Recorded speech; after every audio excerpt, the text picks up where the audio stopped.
this is a real issue. This is a problem of success. If you don't have good planning, it's going to be overrun. And Ada Colau was elected mayor for a reason, and we'll see how it goes about. But one of the problems she's facing right away is short-term rentals, known as Airbnb, and consumers love it, but it's playing havoc with the zoning, as you saw in her city.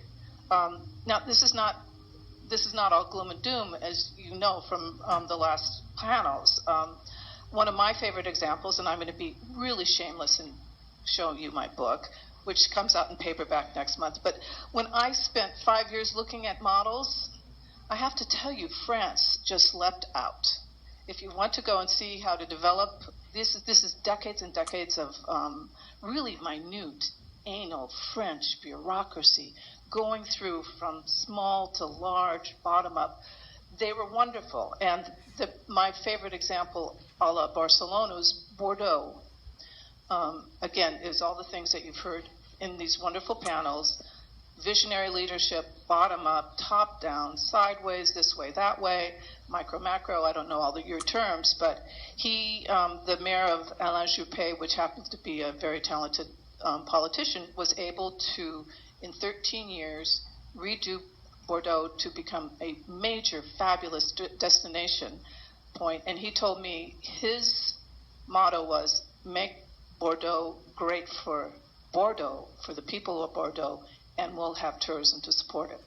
And that's one of the things that I keep thinking when I hear all these panels, and we'll be moving to these panelists, Costa Rica, so on and so forth. So we're going to hear how these gentlemen, and soon Gabriela, will be telling us how they are moving the dial on destination management. And the first will be Miguel Pena, who probably has one of the more tricky problems because he visits these destinations. His boats visits the destinations. He's got, in the development world, the problem of everybody talks about money in, money out. How much do you leave with the tours? How much do you leave with the destination? What's the carrying capacity? All those issues you knock up against with Royal Caribbean. Can you please tell us what you're doing, the problems you've identified, and how you're going about solving them? Sure. Good afternoon, everybody. So I want to start with also adding a little bit of context about Royal Caribbean Cruises Limited. And I'm happy also to be channeling the voice of the private sector in this panel and in the conference. So I'm glad to be here also because of that. We are the second largest cruise company in the world. We have 43 ships sailing all over the world. We visit almost 500 different destinations. We have 65,000 employees, and it's a pretty global operation. And we have realized the role that destinations play in our value proposition and the product offering. Ultimately, when any one of our guests books a cruise vacation, they want to go to a destination, and we're very happy to provide them a great experience on their way there.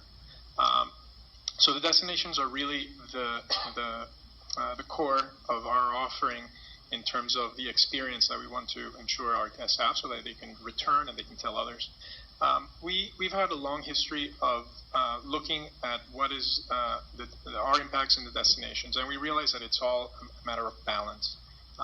When you talk about Barcelona and the public's reaction, I think it's also important to consider the voice of the legislators and the private sector who are taking advantage of such a great economic opportunity. I think as a result of that, they have a lot more resources to implement several other initiatives. And it's all about proper planning and having engagement with all stakeholders. So recognizing that in our long history of working in destination, we realized that implementing sustainable destination management practices is essential to the future of our business and also essential for the future of the destinations.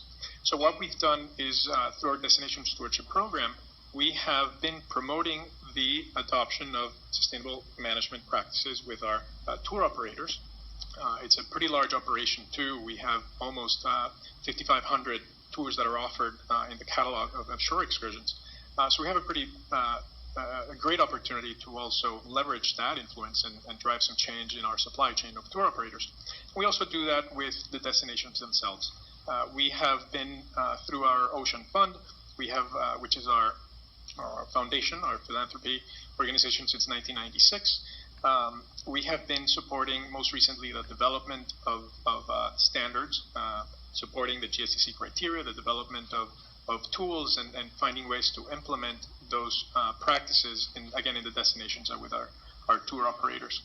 So we realized that, like you were saying before, where the rubber meets the road is when you have an opportunity to engage with all the stakeholders, and part of the process that we do is working with destination management authorities and several other stakeholders, most importantly NGOs and implementation partners. And what we do with the destination management authorities is we leverage their power of convening, so that we're able to have a discussion with the most important players, the most important stakeholders in each destination.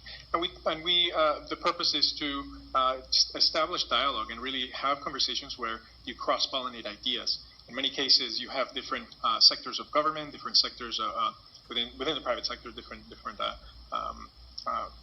fields that don't really talk to each other that frequently.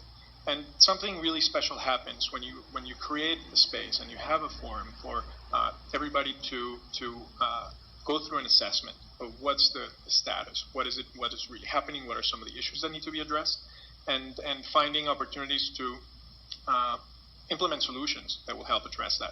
So this is all part of our overall destination stewardship program. And just to say a little bit more about the shore excursion operators, it's the same thing. We're promoting the application of sustainable destination management as it pertains to their own operations. How are they doing in their own management practices? How are they considering the impacts on the, obviously the economic impact, environmental conservation, and the culture and heritage issues?